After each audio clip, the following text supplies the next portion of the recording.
Во истражната постапка за пожарот во Кочанската дискотека Пулс е опфатено уште едно лице за кое е поведена истрага за тешки дела против општата сигурност. Во текот на досегашната постапка се обезбедија докази согласно кои засега осомничениот се утврди дека е одговорно лице, реален сопственик на осомниченото правно лице, Агенција за обезбедување на имот и лица од Скопје. Според доказите, тој раководел со деловниот потфат и целокупното работење на агенцијата, заедно со предходно осомничениот управител и со овластеното лице на подружницата во Кочани. Тие без да имаат склучено договор со корисникот на услугата Кабаре, Пулс Кочани, во текот на 2025 година вршеле обезбедување на имот и лица за клубот.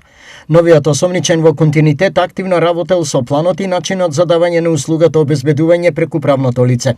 Заедно со осомничените кои биле ангажирани како обезбедување, спротивно на повеќе членови од Законот за приватно обезбедување, стои во обвинителниот акт.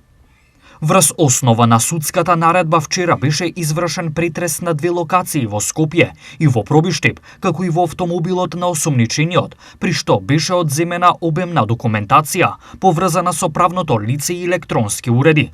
Лицето е лишено од слобода и со оглед на сите околности и законски основи. Јавниот обвинител денеска до судијата на предходна постапка од Основниот кривичен суд Кочани ќе достави предлог за определување мерка притвор.